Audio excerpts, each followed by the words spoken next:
Hello everybody, good evening. Thank you as always for watching once again. Tonight I'm going to look at playing with a pick, or a plectrum as I used to call them when I was a kid. The reason behind it will become apparent as we go through. I'm going to look at two things tonight. Firstly, what is a pick, and secondly, why might you use it. Before I talk about that, I do want to make one point here, that all of this tonight is very subjective. It's really is a personal preference thing. There's no right or wrong here. The reason I looked into playing with a pick was because I couldn't keep up with some of the songs that I was trying to play by just playing with my fingers.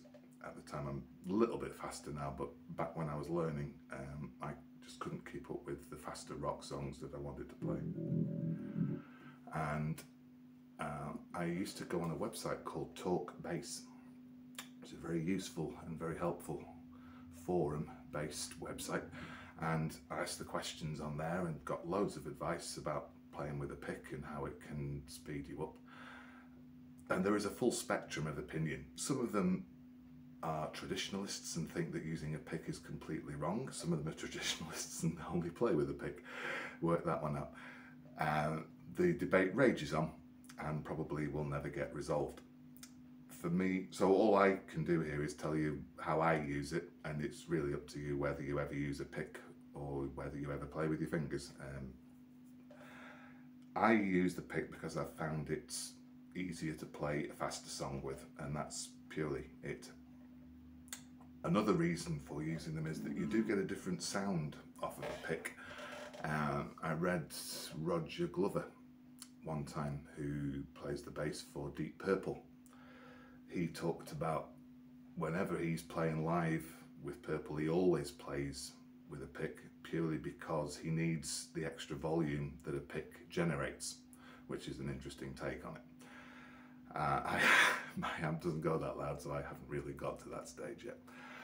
So, what is a pick in this entirely subjective evening? That is a pick, a little triangular piece of plastic, and they are measured by their thickness. And this is the first of several subjective things that will crop up through the video. The thicknesses vary from about 0.5 millimeter to as much as 3 millimeters, I believe. This one is, if you can see that there, that's 1.4 millimeters is the thickness of this one.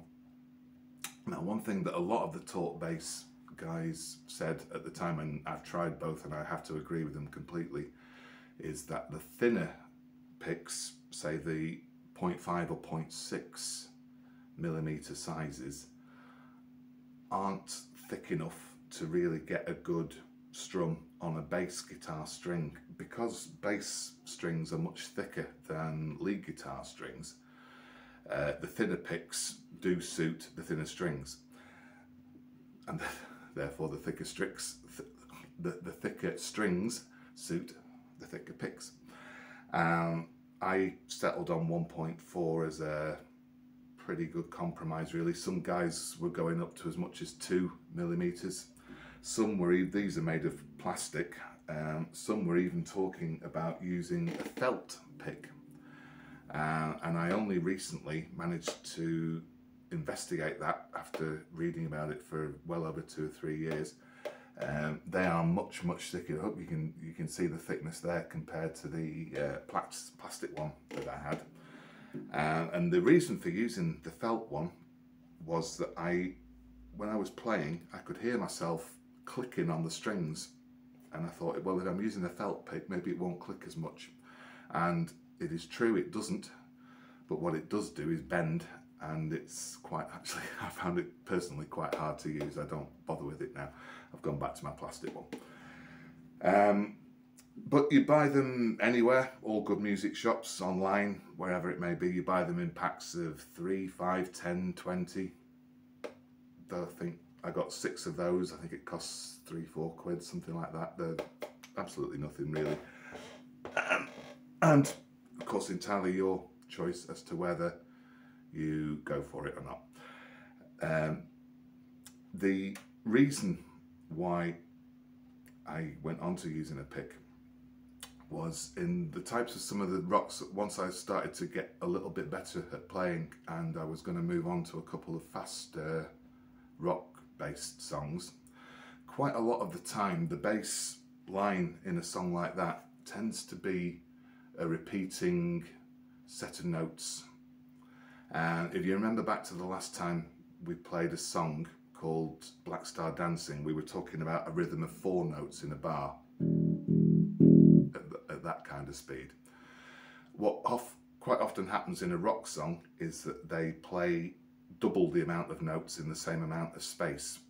So they'll play 8 notes instead of 4. So instead of going 1, 2, 3, 4, they're going 1, 2, 3, 4.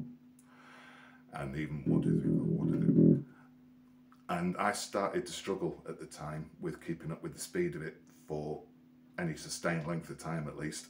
And that's where the idea of playing with the pick came in, because I found it much easier to strum quicker than I did walking my fingers quicker. So how do you use a pick? First of all, you have to get it presented. It doesn't matter which. I always thought you had to use the pointy end of it. Apparently that's a bit of an urban myth. You can more or less use any part of it you want to. I do still use the point, but it's just habit really more than anything. You get it so that it's balanced on the outside rim of your index finger there, then close your thumb over it so that it's like that. And then you present it to the strings so that you're perpendicular onto the strings, and you're just strumming that point up and down the strings. And your other 3 fingers, you can use those to mute the strings so that you're not getting too much of a reverb, if that's indeed what you want. And what you'll get used to there is the amount of pressure that you can use in pressing on the strings with your right hand to the lightest touch to really weighing heavy on it, depending on how much you want to mute the kind of note. And then with the pick presented to the string, what we're trying to do is get almost a slight twist. It's not just an up and down motion of the thing. It's a little bit of a twist of the wrist almost. And you don't really have to move it very far either. I'm really exaggerating the movement, to be honest, at the moment, just to kind of make the point. But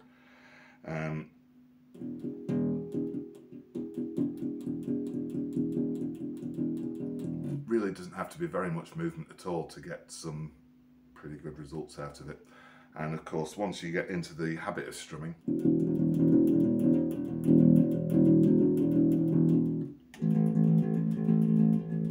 you can go much quicker than I ever could with, and to be honest, I'm still the same now. I can go far quicker with a pick than I can playing with my fingers, even though my finger playing has improved over the last couple of years.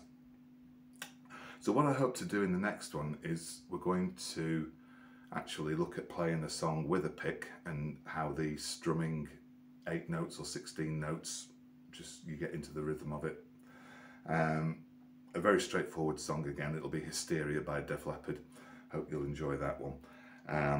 So tonight, just want to show you how you might use your technique that we've covered so far to actually play the notes.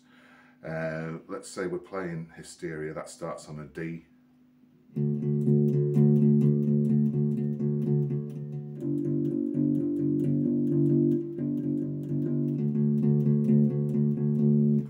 Down to a G and back up to a D again. And it's back to that principle that we were talking about in the when we were playing Black Star Dancing, that release the string and it stops the ringing of the tone, but don't take your finger off it altogether, and therefore it damps the ringing out as well.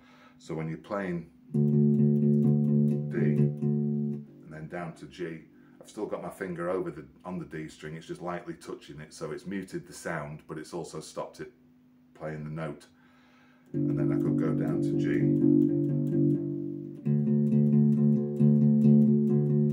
and back up to D again. And that is pretty much all I want to say tonight. It's just great to be able to practice. First of all, work on your open strings, maybe with the lightest touch going on your bridge here. So here's E, too much that.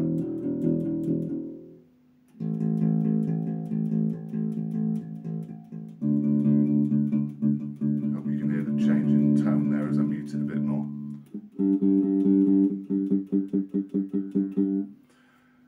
And maybe get yourself that metronome app that I mentioned before and get yourself timing going. So vary your speed. 1, 2, 3, 4, 1, 2, 3, 4, 1, 2, 3, 4, 1, 2, 3, 4, 1, 2, 3, 4, and so on and so on. Just really keep the speed changing, but learn to keep your rhythm constant and clear. And then once you're happy with the open strings, go back onto your frets again and just practice transferring from one fret to another one.